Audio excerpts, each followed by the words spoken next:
Hi friends, welcome to our channel. ముందుగా అయితే అందరికి నమస్కారం అండి. ఆంధ్రప్రదేశ్ రాష్ట్ర వ్యాప్తంగా ఉన్నటువంటి లబ్ధిదారులకు ఎన్డీఏ కూటమి ప్రభుత్వం అయితే ఒక అదిరిపోయే శుభవార్తను అయితే అందించడం జరిగిందండి. ఈ జూన్ నెలలో భారీగా కొత్త పింఛన్లకు దరఖాస్తులను విడుదల చేయబోతున్నట్లయితే సమాచారం.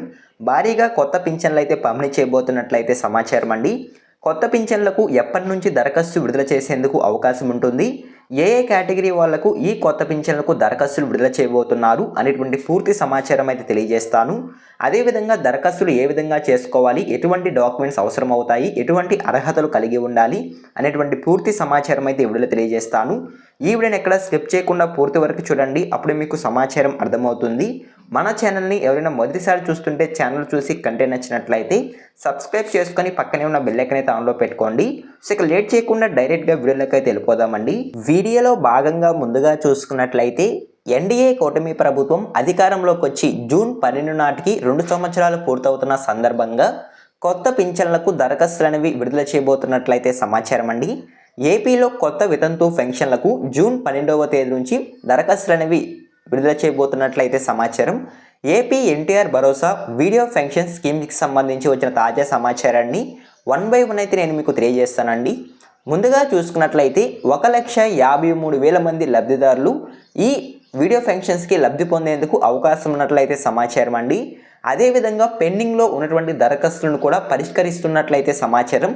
అంటే గతంలో ఎవరైతే ఈ వితంతు పెన్షన్లకు దరఖాస్తు చేసుకొని ఉన్నారో ఆ దరఖాస్తులను కూడా ప్రస్తుతం పరిశీలిస్తున్నట్లయితే సమాచారం అండి.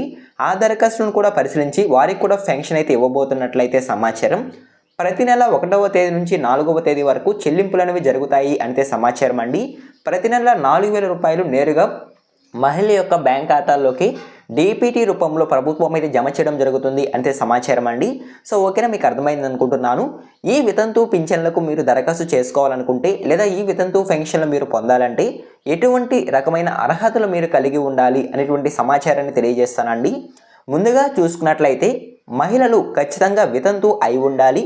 అదేవిధంగా ఆంధ్రప్రదేశ్ రాష్ట్రంలో శాశ్వత నివాసులై ఉండాలి. కనీస వయసు 18 సంవత్సరాలు మించి ఉండాలి. వైట్ రేషన్ కార్డ్ బీపీఎల్ కుటుంబంలో అయి ఉండాలి. గ్రామీణ ఆదాయం 10,000 లోపు మరియు పట్టణ ప్రాంతంలో ఆదాయం అనేది 12,000 లోపు ఉండాలి. ఎక్కువ ఆదాయం ఉన్నా సరే మీరు ఈ వితంతు పెన్షన్లకు అనర్హులు. అదేవిధంగా ఆధార్ లింక్ బ్యాంక్ ఖాతాకు అయి ఉండాలి. భర్త మరణ ధృవీకరణ పత్రం తప్పనిసరి ఉంటేనే మీరు ఈ పెన్షన్స్ అనేవి పొందేందుకు అవకాశం అయితే ఉంటుంది. సో ఓకేనా, మీకు అర్థమైంది అనుకుంటున్నాను. ఈ రకమైన అర్హతలు మీరు కలిగి ఉంటేనే ఈ పెన్షన్లు పొందేందుకు అవకాశం ఉంటుందని ఎన్డీఏ కూటమి ప్రభుత్వం అయితే తెలియజేయడం జరిగిందండి. అదేవిధంగా నెక్స్ట్ చూసుకున్నట్లయితే ఈ పింఛన్లకు మీరు దరఖాస్తు చేసుకోవాలన్నా మీరు పెన్షన్లు పొందాలన్నా సరే కొన్ని పత్రాలు అనేవి అవసరం అవుతాయండి. ఆ పత్రాలు ఏంటి అనే విషయానికి కనుక వచ్చినట్లయితే white ration card, Aadhaar card, అదేవిధంగా డెత్ సర్టిఫికేట్, ఇన్కమ్ సర్టిఫికేట్, అదేవిధంగా బ్యాంక్ పాస్ పుస్తకం, అదేవిధంగా పాస్పోర్ట్ సైజ్ ఫోటోలు, క్యాస్ట్ సర్టిఫికేట్, ఈ రకమైన పత్రాలు అనేవి అవసరం అవుతాయి అంటే సమాచారం అండి. ఈ రకమైన అర్హతలు అదేవిధంగా ఈ రకమైన పత్రాలు కనుక మీరు కలిగి కనుక ఉన్నట్లయితే మీరు ఆఫ్లైన్ విధానంలో గ్రామ వార్డు సచివాలయంకి వెళ్ళి దరఖాస్తు ఫామ్ అనేది ఫిల్ చేసి ఈ రిక్వైర్డ్ డాక్యుమెంట్స్ అనేవి యాడ్ చేసి మీరైతే దరఖాస్తు చేసుకోవచ్చు. ఆన్లైన్ విధానంలో అయితే అధికారిక పోర్టల్ ద్వారా ఏదైతే వెబ్సైట్ ఉంటుందో ఆ వెబ్సైట్ ద్వారా అయినా సరే మీరు దరఖాస్తు అనేది చేసుకునేందుకు అవకాశం ఉంటుంది అంటే సమాచారం అండి. సో ఓకేనా, అర్హులైన ప్రతి ఒక్కరికి ఈ వితంతు పెన్షన్స్ అయితే అందించబోతున్నట్లయితే సమాచారం. జూన్ 12వ తేదీ నుంచి మంజూరీ ప్రారంభించుతున్నట్లు ప్రభుత్వం అయితే తెలియజేయడం జరిగిందండి. సో ఓకేనా, ఈ విధంగా వితంతు పింఛన్లకి సంబంధించి ఒక తాజా సమాచారం అయితే రావడం జరిగింది.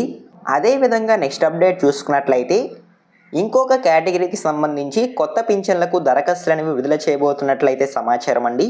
ఆ కేటగిరీ వాళ్ళు ఎవరు అనే విషయానికి కనుక వచ్చినట్లయితే ఆంధ్రప్రదేశ్ రాష్ట్ర వ్యాప్తంగా భర్త ఎన్టీఆర్ భరోసా పెన్షన్ తీసుకుంటూ వివిధ కారణాల వల్ల కనుక మరణించి కనుక ఉన్నట్లయితే వాళ్ళ ప్లేస్లో వాళ్ళ భార్య కనుక ఉన్నట్లయితే వాళ్ళ భార్యకు వెంటనే స్పోజ్ పెన్షన్స్ అయితే ఇవ్వడం జరుగుతుందండి. అటువంటి స్పోజ్ పెన్షన్స్కి ఈ జూన్ నెలలో దరఖాస్తులను విడుదల చేసేందుకు అవకాశం అయితే ఉంటుంది. ఈ స్పోజ్ పెన్షన్స్కు ఏ విధంగా దరఖాస్తు చేసుకోవాలి అనే విషయానికి కనుక వచ్చినట్లయితే ఇందాక నేను చెప్పినటువంటి అర్హతలు పత్రాలు కనుక మీరు కలిగి కనుక ఉన్నట్లయితే సేమ్ గ్రామ వార్డు సచివాలయంకి వెళ్ళి దరఖాస్తు ఫామ్ అని తీసుకొని ఆ దరఖాస్తు ఫామ్ని ఫిల్ చేసి మీరు ఆ రిక్వైర్డ్ డాక్యుమెంట్స్ అనేవి యాడ్ చేసినట్లయితే దరఖాస్తు అనేది చేసుకునేందుకు అవకాశం అయితే ఉంటుందండి. దరఖాస్తు చేసుకున్న తర్వాత మీ దరఖాస్తు అనేది మండల స్థాయిలో ఉన్నటువంటి అధికారులు అయితే పరిశీలించడం జరుగుతుంది. స్థాయిలో ఉన్నటువంటి అధికారులు పరిశీలించిన తర్వాత మీరు కనుక ఆ పింఛన్లకు అర్హత కలిగి ఉండినట్లయితే మీకు నెక్స్ట్ మంత్ అంటే జూలైలోనే ఈ కొత్త పెన్షన్స్ అయితే రావడం జరుగుతుందండి. 4,000 రూపాయలు అయితే గ్రామ వార్డ్ సచివాలయం సిబ్బంది మీ ఇంటి వద్దకే వచ్చి మీకు అందించడం జరుగుతుంది. సో ఈ విధంగా ప్రస్తుతానికి ఈ 2 కేటగిరీ వాళ్లకు దరఖాస్తులను విడుదల చేయబోతున్నట్లయితే సమాచారం అండి. వితంతు పింఛన్లకు అదేవిధంగా స్పోర్ట్స్ పెన్షన్లకు ఈ 2 కేటగిరీ పింఛన్లకు దరఖాస్తులను విడుదల చేయబోతున్నట్లయితే సమాచారం. ఏ విధంగా దరఖాస్తు చేసుకోవాలి, ఎటువంటి డాక్యుమెంట్స్ అవసరం అవుతాయి అనేటువంటి పూర్తి సమాచారం అయితే తెలియజేశాను. ఈ ఇన్ఫర్మేషన్ కనుక మీకు నచ్చినట్లయితే లైక్ చేయండి. ఇలాంటి లేటెస్ట్ అప్డేట్స్ కొరకు మన ఛానల్ని సబ్స్క్రైబ్ చేసుకొని పక్కనే ఉన్న బెల్ ఐకాన్ అయితే ఆన్లో పెట్టుకోండి. ఎండ్ వరకు చూసిన థ్యాంక్ యూ ఫర్ వాచింగ్.